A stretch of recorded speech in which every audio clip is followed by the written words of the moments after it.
As we do every year, Teresa and I have teamed up to present the 2014 preliminary budget. Based on the number of phone calls that I've received over the last couple of weeks, it's obvious to me that the public is very interested in our budget process. They care about how their money is being spent. They care about the decisions that are made that affect the services that they receive. So this preliminary budget is the first step of the budget process. So before I hand it over to Teresa to give the specifics to the budget, I just thought it was important for the public to understand what goes into these budgets, what they include, what they don't include, and the challenges that the departments had this year in preparing their budget.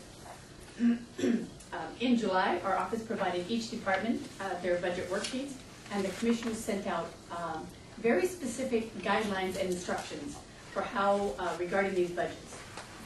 Each department was to submit a budget that did not exceed their June 2013 budget level, with one exception. They were to absorb all increases in their operational costs for next year. They were to absorb any salary or benefit increases due to any contractual obligations. They were to absorb the increases in both the retirement and the Social Security rates for next year. And they were asked again to add $285 per employee in their department to help finance and maintain the new financial system for the county. This wasn't easy, especially when 76% of our current expense budget is wages and benefits. There's not a lot of room left to absorb additional increases. But probably the biggest challenge for most departments this year, and the one exception, was absorbing half of their ER&R rates, and which are fees that the departments pay for their computer rentals, for their phone service, and for their county vehicles. Last year, these charges were eliminated to assist in balancing the budget. It gave the departments a much needed relief in their budgets, but this is a sizable cost to maintain the equipment that obviously had to be addressed. So this year, these rates had a significant increase. Each department was asked to add the entire rate to their budget, but they could only increase their budget by half the amount of the rate and absorb the other half. So in case this is clear as mud, I'll give you an example. I will use the assessors department. They are a typical department that uses county vehicles. Their ER&R rates totaled $85,600 this year. So they had to absorb $48,800, and they could increase their budget by $48,800. But they had to absorb this along with all the other increases I just mentioned, while still not exceeding their June 2013 level. This was a little confusing to some and possibly impossible for others, because although our department did not know the actual rates that were given to each department, it's quite obvious that not all departments follow the directions given for budgeting these rates. Some of the other guidelines set out by the commissioners were regarding salaries. No step increases or any salary increase at this time for the 48 non-represented employees who last received a salary increase in 2009. No salary increase for most elected officials who last received a salary increase in 2009. However, the county commissioners will receive a 1% salary increase that they approved for themselves last year. The result of this year's preliminary budget in the current expense reflects a slight increase in anticipated revenues at $24,767,000, but it also reflects an increase in anticipated expenditures at $27,032,000. So the anticipated expenditures exceed the anticipated revenue by $2,265,408. So it's going to be another challenging year. That concerns many of us. Most departments continue to struggle to provide the required services with their current staffing levels.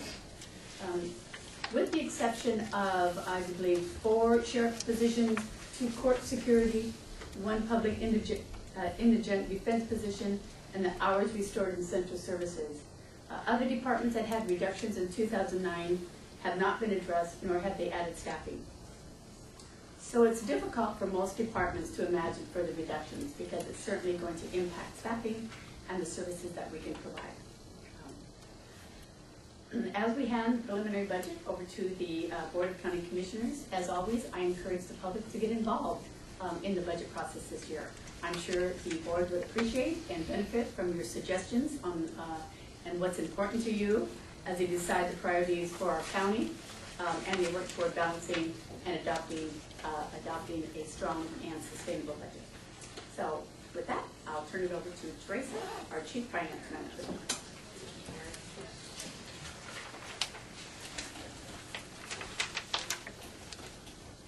Good morning. Good morning. Teresa Eric, Chief Finance Manager, Mason County Auditor's Office. It's a great way to start your week with a great long weekend on county finances.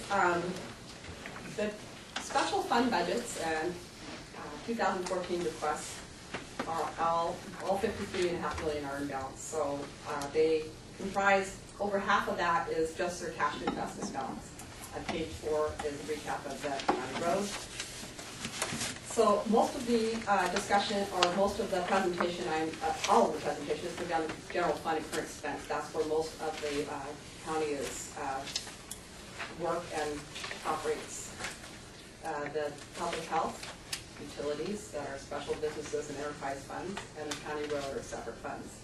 We also have special funds that collect specific revenues, and all those are listed in the special funds recap, income and expenses, what we plan to receive in taxes and what we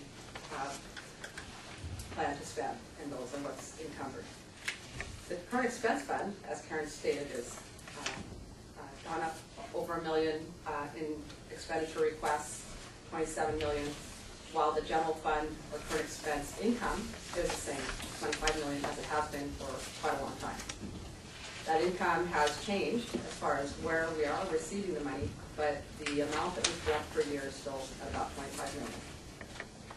Page 2 of the recap that I gave out this morning is illustrating that while revenues have remained at $25 million for the last 6 years, expenditures have increased $4.5 million since 2010.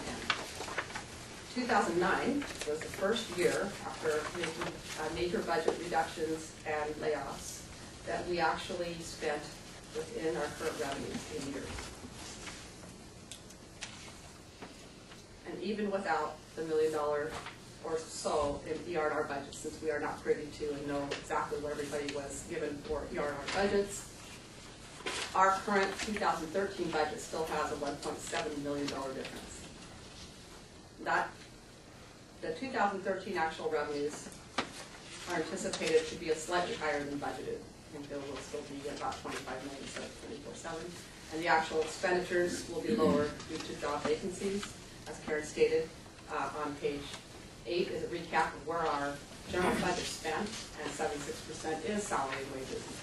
So because of the time it takes to fill positions in some of the departments that have the larger budgets, there will be less in expenditure.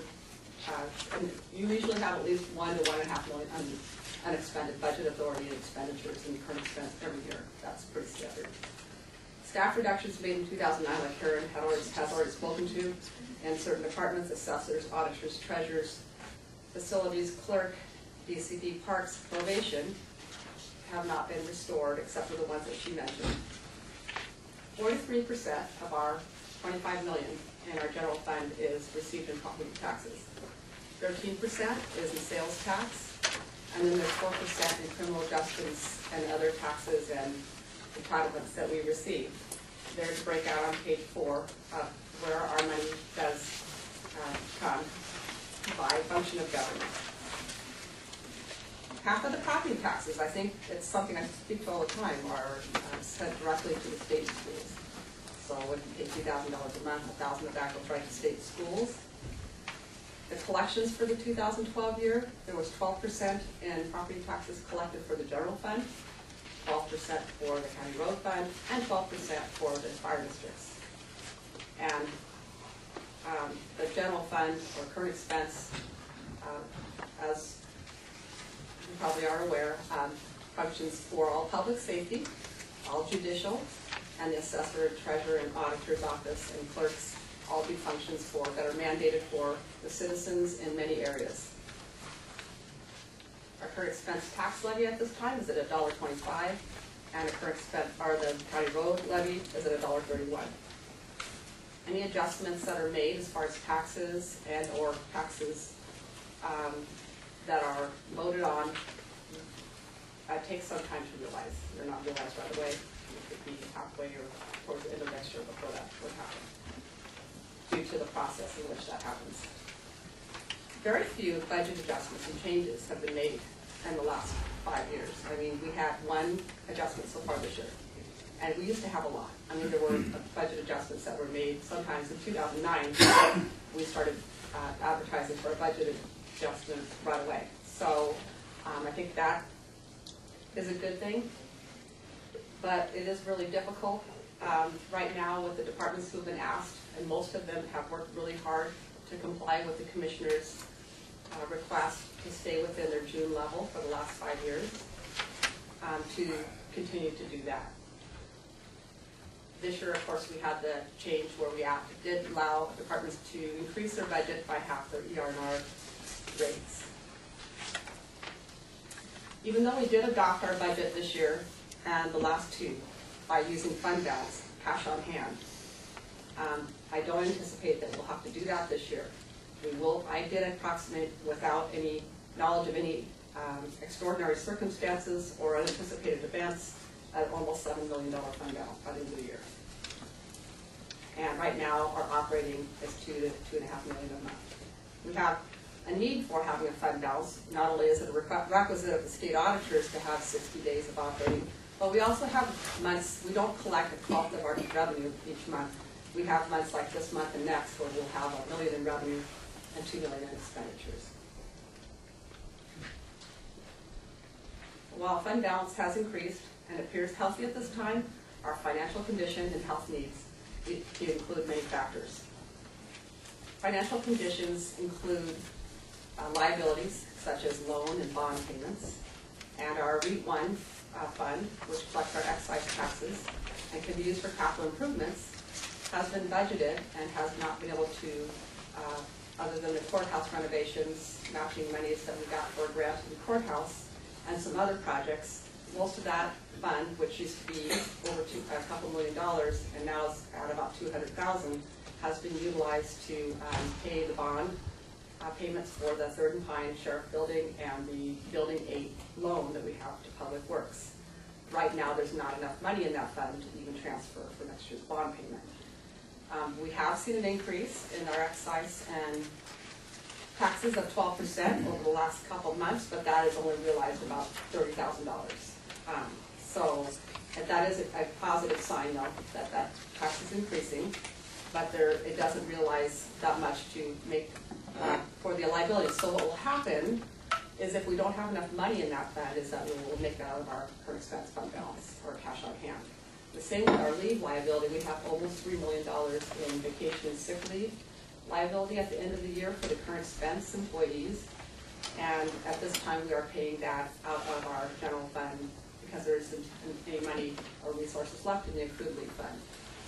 And we established that in 2004 and transferred money from the current expense fund. And then we have the property sales and other revenues that realized in that fund to pay that liability. We do not have enough at this time to do that. So that will be paid out of the general fund also. Many departments and elected officials have incorporated efficiencies and reorganized and have closed for lunch and have tried to stay within their budget levels for the past 5 years. But it's getting to be to the point where that there isn't any of those items that, because of the union increases and some of the other medical increases and some of the operating costs that have gone up, there isn't any way that they can continue to do so. And you can see as of page 9 that there are most of the departments and electeds that are over their June level with ER&R changes and some of the other. Now, I did not include the supplemental requests, of which there was $110,000 in the expenditures for the year, because that's not usually how that works. You will consider those during the budget process, and then they will be added before the end of the, before the budget is adopted. So that $110,000 is not included. And any other items that may come up during the process for consideration would not be included. Last year we had some union contracts that concluded, and we had a $1.2 million Teamster payout that was not known at the time we presented the budget. The budget process is now by law in the commissioners' hands, and for their review and their consideration, and to balance and adopt by the end of December actually. But we have usually this first Monday of December and Tuesday we have a budget consideration and hearing. But by law they have to have it adopted by the end of the year, and it has to be balanced. And I do have our recap and all the detailed budgets on the webpage. I know this is a timber community and we want to encourage that, but it's 400 pages of detailed budgets, and I want to thank MJ for helping me get all those in. That was quite a project. And they're all online, and so is this recap. So you can get whatever funds or pages that you need, or you can, I did make a few printed copies, or actually for you to pick up. Any of the items that I have monthly financial reports and yearly audited recaps that are on our county webpage. If you go to the left-hand side, click under the financial reports. All that exciting information there. And the August expenditure recap is there because we have our last payroll on the 25th, so most of the expenditures for August have been included. And our expenditures over last year at this time for current expenses, over $850,000 more year to date. So I know this is a lot of information, and I'm happy to answer questions anytime. All my contact information is also on our county webpage, and I thank you. Any questions? No? Yes. Some of the funding proposals now on the table for some projects include payments from REAP 1 funds and 09 funds, but those funds fluctuate. There's no guarantee that there'll be a set amount of money in either one of those funds. So are you saying that if we are unable to meet those requirements, then those monies will have to be paid out of the general fund? Yes, that would be correct, because we actually have about $300,000 in the REAP funds that we anticipate collecting each year. And I think about $400,000 for the sales and use tax fund.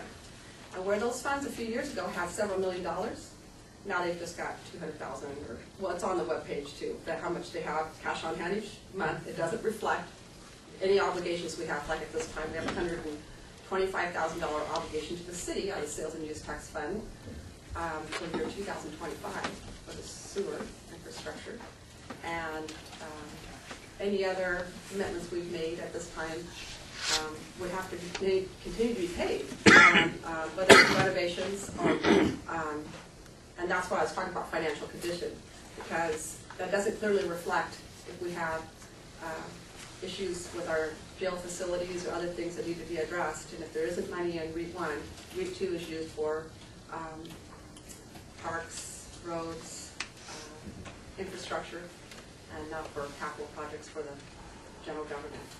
So that would have to be paid out of the current expense fund is the only one that is an unreserved fund. Unrestricted, but it's actually called unreserved, and then and it's the only one we have that's like that can be used for other things. So if those commitments are made, whether it's a project that we need to do, or it's a commitment to the city or any other entity, we would have to pay, like we've used sales and use tax for the broadband project for PD, we've used it for Oakland Bay, we've used it for about $2.2 million for the Belfair wastewater project, came out of the sales and use tax fund.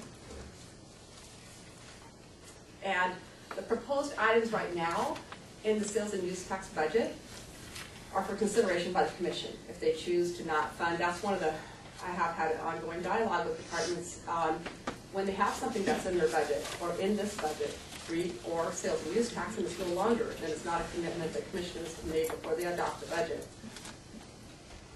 And so they can change. So what might be in here requested may change from what the commissioners will approve. by the end of the year. Thank you. Any further questions? Thank you, Teresa. If you don't mind, I got something I'm gonna say. I'm sure you all know that I've tried real hard since I've come in as chair to try and make sure that we keep all the political stuff out, and we do everything friendly and open and nice and stuff like that. This is my first time doing the budget work. I didn't know we did political comments from the budget aspect, and I was a little bit taken back by it. And I want you, the committee and the community to definitely know, I wasn't here when we voted for a 1% increase, and I cannot control my own wages or anything like that. Anything I do today will only control in the next days. And I know that as commissioners, we've been working our rear ends off on trying to find money in our negotiations and everything, so that we can do an increase for those, let's see, non-union, non-represented, and elected officials. And we've actually been working our rear end off to do that. And I just, what's that thing said, and the idea that, you know, that we didn't do the 2.2 million, we dealt with it as it came in, and the $500,000. I was wondering if you had any suggestions on where we should raise the other couple $1 million on that monitor.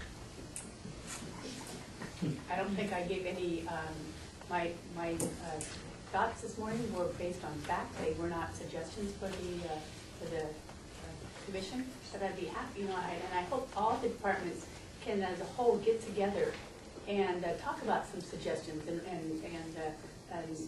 some of the resources that we might be able to utilize. I'd love that to happen. And I agree, and that's why we've had our briefings and we've gone over everybody's budget so we can learn everybody's budget as well. I don't know if any commission's ever done that. We went over every single department's budget ourselves so that we can understand it and deal with the stuff that we have to deal with even this year. And I apologize for that, ladies and gentlemen, but occasionally I'm human too, and I have to make a comment on my own. With that being said, is there anybody like to comment further? You're welcome.